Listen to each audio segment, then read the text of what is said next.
آج کتاب محسن بزبان محسن کے صفحہ نمبر 150 سے بیان ہے۔ آج عنوان شروع ہو رہا ہے رقص مولوی۔ تو حضور غوث اعظم کے عرس مبارک 2013 میں جو عرس مبارک تھا اس میں روانگی سے قبل ہم ترکی کا جو تاریخی شہر قسطنطنیہ، استنبول اور کونیا میں رقص مولوی دیکھنے کی نیت سے وہاں کے ٹکٹ اور ویزے لے چکے ہوئے تھے۔ یعنی بغداد شریف روانگی سے پہلے ہم نے کونیا میں اور استنبول کی اور قسطنطنیہ کی ہم نے وہاں کے بھی ویزے اور ٹکٹیں لے لیے تھے۔ تو مگر جب حضور غوث اعظم کے عرس پر پہنچے تو عرس کے دوسرے دن بعد از نماز عشاء جب حضور غوث اعظم شیخ عبدالقادر جیلانی رضی اللہ تعالیٰ عنہ کی بارگاہ میں حاضری دی تو دے کر فارغ ہوئے تو باہر برآمدے میں اور صحن سے ہمیں ڈھول کی تھاپ پر کچھ پڑھنے کی آواز سنائی دی حضور غوث اعظم کے مزار شریف کے اوپر۔ تو دیکھا تو وہاں لوگوں کا ہجوم حلقے کی صورت موجود تھا۔ تو جب کچھ سمجھ نہ آیا کہ اندر کیا ہو رہا ہے تو ہم مدرسہ نظامیہ کے صحن پر چڑھ گئے۔ وہ جو لوگ بغداد شریف گئے ہیں وہ جانتے ہیں کہ وہ برآمدے سے صحن جو ہے وہ 6-7 فٹ اوپر ہے۔ تو چڑھ گئے تو تاکہ دیکھیں تو صحیح کہ بھئی یہ جو رش اتنا تھا اس حلقے کے اندر کہ لوگ دیکھ رہے تھے، تو ڈھول کی تھاپ پر کچھ پڑھا جا رہا تھا۔ تو اب ہم اوپر چڑھ کے سیڑھیوں سے ہم نے دیکھا تو سیاہ بوٹ اور کوٹ پتلون میں ملبوس اور زانوؤں تک نیچے تک لمبے لمبے بالوں والے کم و بیش 15-20 لوگ تھے جو خاص ترتیب اور انداز سے رقص یا دھمال ڈالنے میں مصروف تھے۔ یعنی وہ کوئی 20-25 لوگ تھے جو ایک خاص ترتیب اور انداز سے رقص کر رہے تھے، یا آپ کہہ لیں دوسرے الفاظ میں دھمال ڈال رہے تھے، مگر وہ ایک خاص قسم کا رقص تھا جن سے، اور ان کے بال زمین تک تھے، یعنی زانوؤں تک بال تھے۔ تو اور ان میں ایک شخص جو ہے وہ ایک ڈرم اور دوسرا ایک بہت بڑی دف تھی اس کو بجانے میں مصروف تھے، اور وہ لوگ قصیدہ غوثیہ کے اشعار یا کوئی منقبت حضور غوث اعظم کی جس کے ہر شعر کے اختتام پر یا شیخ عبدالقادرہ یہ کے الفاظ پر ہوتا تھا ہر شعر جن سے، تو وہ پڑھ رہے تھے اور ساتھ ہی ساتھ رقص بھی کر رہے تھے اور اپنے پاؤں زمین پر مارتے تھے اور اپنے لمبے بالوں کو خاص انداز میں جنبش دیتے، ہاتھوں میں ہاتھ ڈالے ہوئے تھے انہوں نے سب نے، تو ہاتھوں میں ہاتھ ڈالے گول دائرے کی صورت میں وہ گھوم بھی رہے تھے ساتھ ساتھ۔ تو ہم سب اس منظر میں ایسے محو ہوئے کہ یار یہ کیا رقص ہو رہا ہے یہاں پر جون سے حضور غوث اعظم کے مزار پر، کہ وقت گزرنے کا احساس ہی نہ ہوا، ہم اس کو دیکھتے رہے کہ یہ کیا ہو رہا ہے وہاں پر۔ تو اسی دوران اس وقت کا جو CCPO تھا لاہور کے، وہ اسلم ترین، وہ بھی وہاں پر اسی کے اندر ان کی مووی بنا رہے تھے جون سے۔ تو ہم رفیق بھٹی صاحب نے بھی آؤ دیکھا نہ تاؤ، وہ ہمارے ساتھ تھے، تو آنن فانن وہ بھی مووی بنانے کے بہانے رقص کا شوق پورا فرمانے لگے۔ تو بندہ ناچیز نے عذرائے مزاح سب انجینئر محمد سعید ولد محمد شریف ان کے بھاری بھرکم حجم کو دیکھتے ہوئے عذرائے مزاح کہہ دیا کہ سعید صاحب کیا آپ بھی رقص فرمائیں گے؟ یعنی کہ آپ رقص نہیں فرمائیں گے؟ یہاں اتنی دنیا رقص کر رہی ہے۔ تو وہ بولے حضور آپ فرمائیں اور میں رقص نہ کروں؟ تو اب تو رقص کرتے ہی بنے گی۔ سو وہ اسی حلقہ رقصاں میں شامل ہو کر اپنے ذوق دھمال کے کمالات دکھانے لگی جن سے۔ تو یہ رقص جو ہے صحن کے دائیں اور بائیں اسی قسم کے دوسرے اور حلقوں میں بھی کیا جا رہا تھا، اور وہاں بھی لوگوں کے ہجوم اور انہماک کی یہی کیفیت، یعنی یہی رقص اس وقت، کیونکہ جو وہاں پر گئے ہیں انہوں نے دیکھا ہے کہ اوپر مدرسہ نظامیہ کا سین بہت بڑا ہے، تو اس کے دائیں بائیں ادھر بھی جو ان سے اسی طرح کا رقص جو ان سے وہ کیا جا رہا تھا، اور وہاں بھی لوگوں کے ہجوم اور انہماک کی یہی کیفیت تھی۔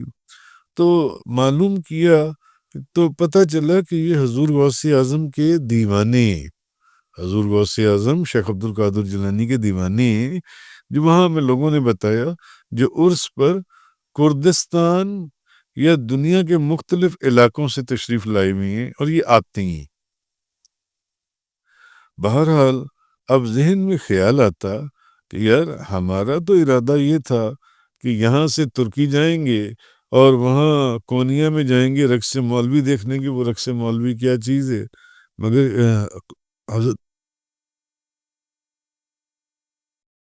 مولانا روم کے مزار پر، مگر شاید حضور غوث اعظم کا ارادہ کچھ اور تھا، کچھ اور ہو کہ ترکی تو جا ہی رہے ہو یہاں سے، تو ترکی تو جب تم پہنچو گے تب وہاں رقص مولوی بھی دیکھ لینا، فی الحال یہاں ہمارے ہاں بھی درویشوں کا رقص دیکھتے جاؤ کہ یہاں پر بھی درویش آتی، تو کہیں دھمال ہے تو کہیں رقص مولوی ہے تو کہیں رقص ہے جو ان سے۔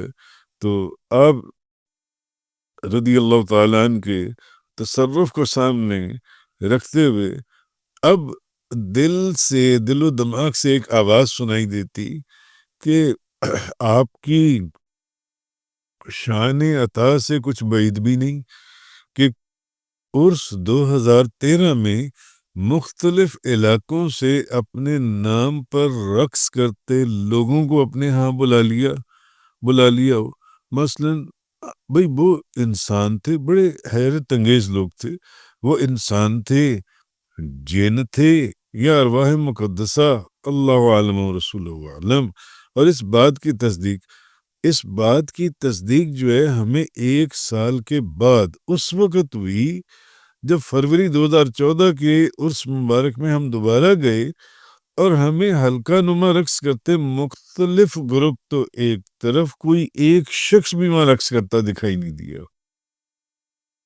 تو ہم اس لیے بھی حیران تھے کہ بھئی اس دفعہ ہم تو جا رہے تھے ترکی کے شہر کونیا میں، استنبول سے کونیا میں، کہ وہاں رقص مولوی دیکھیں گے جو پوری دنیا میں مشہور ہے، پوری دنیا سے لوگ آتے ہیں اس کو دیکھنے کے لیے، وہاں وہ دیکھیں گے۔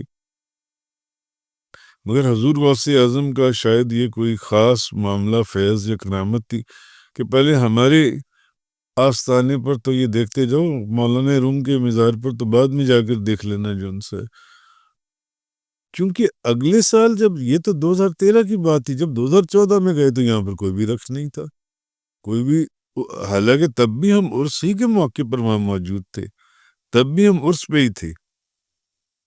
بہرحال عرس سے فراغت کے بعد ہمارے جو کچھ دوست تھے ساتھ، وہ لوگ تو بغداد شریف سے باراستہ ابو دھابی پاکستان چلے گئے، لیکن بندہ ناچیز میری اہلیہ اور رفیق بھٹی صاحب اور ان کی اہلیہ، ہم لوگ جو ہیں بغداد شریف سے باراستہ ابو دھابی ہم لوگ ترکی آ گئے، ترکی میں۔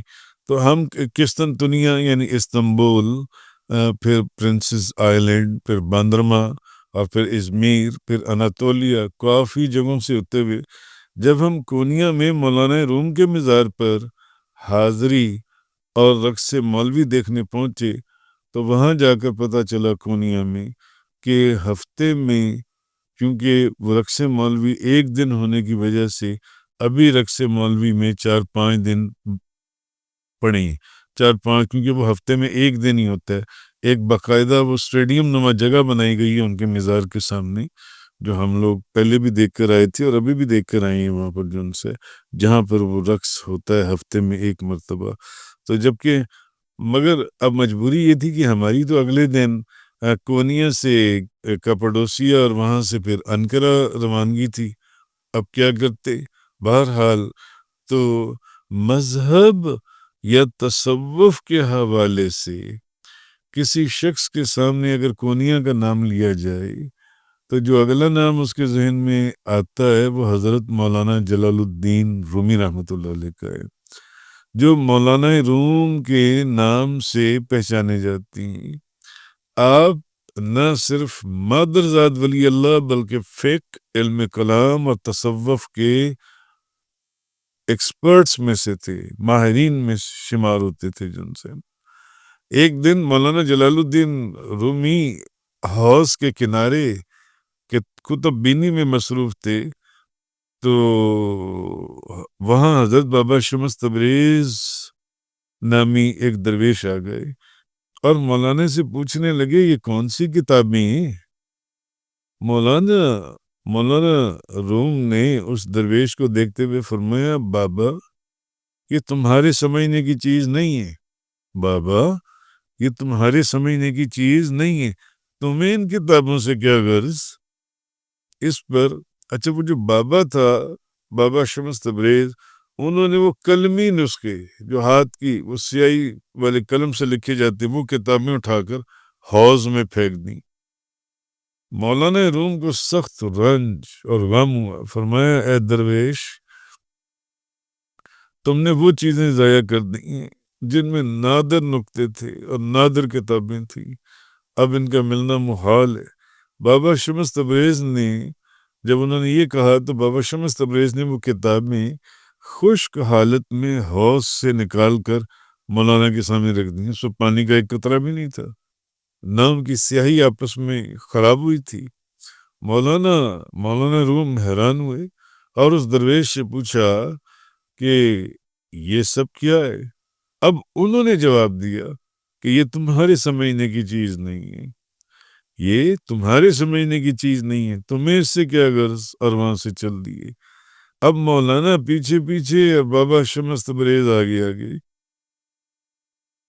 یہاں سے ان کی زندگی کے نئے باب کا آغاز ہوتا ہے. تو بابا شمس تبریزی کی صحبت نے انہیں مقام فنا فی اللہ سے پہلے فنا فی الشیخ کی منازل سے گزارا. تو مولانا کی روح سوز محبت میں تڑپتے ہوئے قلم کو حرکت میں لائی کہ پیر کامل صورت ظل الہ، یعنی دید پیر، دید کبریا، پیر کامل ظل الہی کی صورت ہے، یعنی پیر و مرشد کا دیدار اللہ کا دیدار ہے. تو اب مولانا روم نے اپنے کلام میں یہ شعر لکھا: مولوی ہرگز نہ شد مولائے روم تا غلام شمس تبریزی نہ شد. مولوی ہرگز مولائے روم نہ بنتے جب تک شمس تبریزی کے غلام نہ ہوتے. پھر اچانک ان کے مرشد شمس تبریزی غائب ہو گئے. کہا جاتا ہے کسی نے ان کو قتل کر دیا تھا. اس کے بعد مولانا روم بیمار اور بے قرار رہنے لگے. اسی کیفیت میں انہوں نے اپنی مشہور زمانہ مثنوی لکھی جس کا ابتدائی حصہ جدائی کی داستان بیان کر رہا ہے. بشنواز نے چو حکایت می کند وز جدائی ہا شکایت می کند. بانسری سے سن کیا بیان کرتی ہے اور جدائیوں کی کیا شکایت کرتی ہے. تو علامہ اقبال نے مولانا روم کو اپنا مرشد مانتے ہوئے ان کے لیے مرشد رومی اور خود کے لیے مرید ہندی کی اصطلاح استعمال کی، جبکہ مولانا جامی جو ہیں انہوں نے مثنوی شریف کو فارسی کا قرآن فرما دیا. مثنوی مولوی مانوی ہست قرآن در زبان پہلوی. بہرحال یہ آج اس عنوان کا رقص مولوی کا پہلا بیان تھا. جزاک